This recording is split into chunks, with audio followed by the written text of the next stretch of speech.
তৃণমূলের শীর্ষ নেতাদের ওপর মানুষের কি লেভেলের জনরোষ রয়েছে তার প্রমাণ মিলেছে দলের সাধারণ সম্পাদক তথা সাংসদ অভিষেক ব্যানার্জির আক্রান্ত হবার ঘটনায়। সোনারপুরের মৃত দলীয় কর্মীর বাড়িতে যাবার সময় রাস্তার দুধারে দাঁড়িয়ে থাকা মানুষের মধ্যে থেকে অভিষেককে লক্ষ্য করে ডিম পাথর ছোড়া হয়। মাথায় হেলমেট পরানো থাকলেও একরকম সেই হেলমেট খুলিয়ে মারধর করা হয় অভিষেককে। চলে অকথ্য কিল, ঘুষি, চড়, থাপ্পড়, এমনকি মারধরের জেরে ভেঙে দেওয়া হয় অভিষেকের চশমাও। এখানেই শেষ নয়, আক্রান্ত হয় আরেক তৃণমূল সাংসদ কল্যাণ ব্যানার্জি। মাথায় আঘাত পেয়ে সাংসদদের কান্নায় ভেঙে পড়ার ভিডিও ভাইরাল হয়েছে সোশ্যাল মিডিয়ায়। এবার তৃণমূলেরই আরেক সাংসদের অফিস ভাঙচুরের ঘটনাকে কেন্দ্র করে চাঞ্চল্য ছড়ালো দক্ষিণ 24 পরগনার মথুরাপুরে। জানা গিয়েছে, মথুরাপুরের তৃণমূল সাংসদ বাপি হালদারের অফিস ভাঙচুর করে উন্মত্ত জনতা। কিন্তু সাংসদদের অফিসের সামনে হঠাৎ করে কেন আছড়ে পড়ল জনরোষ? জানা গিয়েছে, সাংসদ বাপি হালদারের অফিসে নাকি রাখা ছিল ত্রাণের বহু সামগ্রী। স্থানীয়দের অভিযোগ, সাংসদদের নিজের কার্যালয়ে প্রচুর সরকারি ত্রাণ মজুত করে রাখা হয়েছিল। সেই খবর পেয়ে স্থানীয় মানুষজন হানা দেন বাপি হালদারের কার্যালয়ে। সেখান থেকে নানা রকম ত্রাণ সামগ্রী উদ্ধার করা হয়। স্থানীয়দের দাবি, এলাকার দুর্গত মানুষদের ত্রাণ সামগ্রী না দিয়ে মথুরাপুরের তৃণমূল সাংসদ নিজের কার্যালয়ে ত্রাণ সামগ্রী মজুত করে রেখেছিলেন। এদিন সেই ত্রাণ সামগ্রী উদ্ধার করতে তারা যান সাংসদের কার্যালয়ে। সাংসদের অফিস থেকে ত্রাণের ট্রিপল সহ নানা সামগ্রী উদ্ধার করা হয়। এছাড়া অন্য নানা সামগ্রী বের করে রাস্তায় ফেলে দেন উত্তেজিত জনতা। উল্টে দেওয়া হয় একটা মোটর বাইকও। স্বনির্ভর গোষ্ঠীর মহিলারা অভিযোগ করেন, তাদের কাছ থেকে কাটমানি নেওয়া হতো। তারা যদি ঋণ নিতে যেতেন তাহলেও ঋণ পিছু কাটমানি দিতে হতো তৃণমূল নেতাদের। বর্তমানে রাজ্যে নতুন বিজেপির সরকার এসেছে, তারা চাইছেন এখন যেন পরিস্থিতির বদল হয়।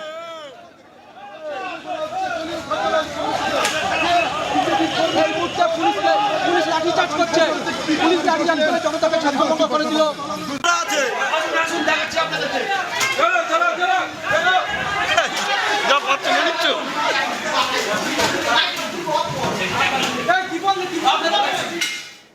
কি বলছেন স্বনির্ভর গোষ্ঠীর সদস্য মিতা হালদার, শুনবো। সবার মঙ্গল হোক, সবাই ভালো হোক, সবাই উন্নতি হোক। আমাদেরকে প্রত্যেককে কেস দিয়ে এত করে ভরিয়ে দিয়েছে যে সমস্ত মেয়েরা সদস্যরা আমরা রেগে রয়েছি। একটা করে শিশির লোন আমরা আমাদের পয়সায় শোধ করতে তার জন্য আমাদের শিশির লোন পিছু 5,000, 10,000, 8,000, 3,000 করে দিতে হবে। এছাড়াও প্রত্যেক মাসে মাসে আমরা সংঘ নেত্রীদের হাতে কিছু টাকা করে দিই। লোক কিছু তবুও তাদের লোন করে না। এছাড়াও সরকার থেকে তারা প্রচুর সুযোগ পায়, কিন্তু তার সিকি ভাগই আমাদের দেয় না। আমাদের উদ্দেশ্য এই বেশি। আর আমি স্বনির্ভর গোষ্ঠীর সদস্য টুলু রানী হালদার কি বলছেন, শুনবো। বিজেপির মেম্বার ছিলাম, আমাদের হুমকি দিয়ে আমরা বিজেপি পঞ্চায়েত বোর্ড গঠন করেছিলাম। কৃষ্ণচন্দ্রপুর অঞ্চল আমরা বিজেপি গঠন করেছিলাম এবং জোর জবরদস্তি করে হুমকি দিয়ে এমনকি আমাদের মা বোনেদের মানে ওদের দিয়েছে। আমরা নাকি মেয়েরা, আচ্ছা আপনারা বলুন, আমাদের 2 বছর বাচ্চা, কারণ 1.5 বছর বাচ্চা, এইরকম আমাদের মেয়েদের ফাঁসিয়ে দিয়ে আমাদের 18-20 দিন জেল খাটিয়েছে। যত রকম ভাবে পেরেছে তত রকম ভাবে চেষ্টা করে আমাদের দলে মুসলিমদের করে পালিয়ে বেরিয়েছি। আমরা 1-1.5 মাস বাইরে ছিলাম। আমাদের কারণ মানে রাস্তায় ঘুম ছিল না, খাওয়া ছিল না, আমাদের সব কিছু কেড়ে নিয়েছে। নিয়ে এখন ওরা বলছে কি, এমনকি আমাদের সঙ্গে যে মেয়েদের আমাদের একটা যে গ্রুপ চলে, সেই স্বনির্ভর গোষ্ঠী, সেই টাকা কাটমানি করছে। আমরা যে সিসি লোন নিতে যাই, সেই সিসি লোনের পিছনে কারো কোনো দলে বলছে 2,000 দিতে হবে, কোনো দলকে বলছে 5,000 দিতে হবে, কোনো দলকে বলছে এটা জানেন নেত্রী না। বাপি হালদারের যে সঙ্গে দায়িত্বে আছে ওনার যে মল্লিকা বা আরো বেশি মানে যারা কাজ করছে তারাই বলছে যে না দিলে লোন পাস করাবো না। সেই টাকাগুলো নিয়ে আমাদের যে স্বনির্ভর গোষ্ঠী মেয়েদের কাছ থেকে নিচ্ছে, না দিতে পারলে লোন পাস করাচ্ছে না। থাকলে আমরা দেখবো এখানে আমাদের সে মেশিন আছে, ব্যাটের মেশিন আছে, ছাতুর মেশিন আছে, মেশিন আছে। আমাদের প্রতিনিধি প্রসেনজিৎ সাহা কি প্রতিবেদন তুলে ধরেছেন, দেখবো এবার। দক্ষিণ চব্বিশ পরগনার মথুরাপুর লোকসভা কেন্দ্রের সাংসদ বাপি হালদারের কার্যালয়ে কার্যত ভাঙচুর করে সেখান থেকে ত্রাণ সামগ্রী লুটপাট করলো উত্তেজিত জনতা। দীর্ঘদিন ধরেই মথুরাপুর লোকসভা কেন্দ্রের সাংসদ বাপি হালদারের বিরুদ্ধে সরকারি ত্রাণ সামগ্রী মজুত করে রাখার অভিযোগ উঠেছে।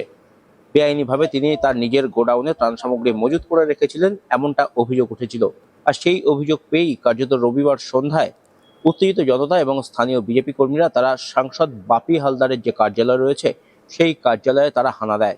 সেখানে হানা দিয়ে গোডাউন থেকে প্রচুর পরিমাণে ত্রাণ সামগ্রী উদ্ধার করা হয়।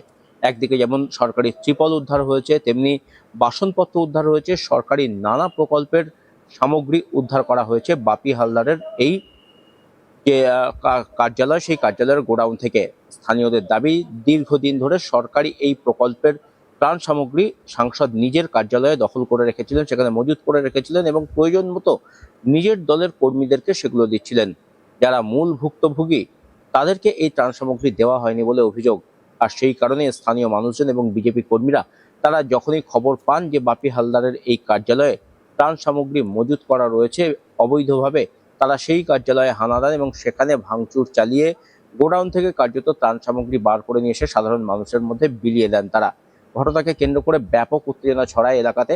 ঘটনার খবর পেয়ে মথুরাপুর থানার পুলিশ ঘটনাস্থলে পৌঁছয় এবং উত্তেজিত জনতাকে ছত্রভঙ্গ করতে লাঠিও পর্যন্ত চালায় পুলিশ। ঘটনাকে কেন্দ্র করে এলাকায় এখনো উত্তেজনা রয়েছে, যদিও এ প্রসঙ্গে সাংসদ বাপি হালদারের কোনো রকম প্রতিক্রিয়া মেলেনি। এলাকার মানুষজন থেকে শুরু করে বিজেপি কর্মীরা সকলেই দাবি করছেন যে এই তৃণমূলের সাংসদ তিনি বেআইনিভাবে নিজের প্রভাব খাটিয়ে পুলিশ প্রশাসনকে কাজে লাগিয়ে কার্যত নিজের কাজ সিদ্ধি করতেন এবং এই সরকারি যে ত্রাণ সামগ্রী সেটাও কার্যত তিনি নিজের কাছে মজুত করেছিলেন নিজের প্রভাব খাটিয়ে। সুন্দরবন উন্নয়ন দপ্তরের যেমন ত্রাণ সামগ্রী রয়েছে এর মধ্যে, তেমনি রয়েছে বিপর্যয় মোকাবিলা দপ্তরেরও ত্রাণ সামগ্রী। সব মিলিয়ে প্রচুর পরিমাণে ত্রাণ সামগ্রী, কার্টুন কার্টুন শুকনো খাবার থেকে শুরু করে সরকারি ত্রিপল, বাসনপত্র সবকিছুই মজুত করা ছিল এই সাংসদ বাপি হালদারের কার্যালয়ে, তেমনটাই অভিযোগ স্থানীয়দের এবং বিজেপি কর্মীদের। আর সেই সমস্ত ত্রাণ সামগ্রী কার্যত উদ্ধার করে সাধারণ মানুষজন লুটপাট করে নিয়ে চলে যান, তেমনটাই মনে করা হচ্ছে। ঘটনাকে কেন্দ্র করে রবিবার সন্ধ্যায় মথুরাপুর এলাকাতে ব্যাপক উত্তেজনা ছড়ায় এবং সেই উত্তেজনার জেরে মথুরাপুর থানার পুলিশ এবং রায়দিঘি থানার পুলিশ তারা যৌথভাবে ঘটনাস্থলে আসেন এবং উত্তেজিত জনতাকে ছত্রভঙ্গ করতে তারা কিন্তু কড়া ব্যবস্থা নেন। কেন্দ্রীয় বাহিনীর জওয়ানদেরকে মোতায়েন করা হয়েছে এলাকায়, নতুন করে যাতে আইন শৃঙ্খলার অবনতি এলাকায় না হয় সেই কারণে পুলিশ পিকেট রয়েছে এবং কেন্দ্রীয় বাহিনীর জওয়ানদেরকেও মোতায়েন করা হয়েছে এলাকাতে। সব মিলিয়ে এই ঘটনাকে কেন্দ্র করে যথেষ্ট উত্তেজনা ছড়িয়েছে এলাকায়। রাজ্যে পালা পরিবর্তনের পর থেকেই একের পর এক তৃণমূল সাংসদ, বিধায়ক, এমনকি পঞ্চায়েত প্রধান থেকে শুরু করে অন্যান্য জায়গাতে হানা দিয়ে সরকারি ত্রাণ সামগ্রী উদ্ধারের কাজ চলছে। আর এবারে সেই তালিকায় নাম জুড়ল মথুরাপুর লোকসভা কেন্দ্রের সাংসদ বাপি হালদারের। তার কার্যালয়ের মধ্যে থেকেও উদ্ধার হলো প্রচুর পরিমাণে এই সরকারি ত্রাণ সামগ্রী। আরও আপডেট পেতে দেখতে থাকুন আজ তাক বাংলা, সাবস্ক্রাইব করুন।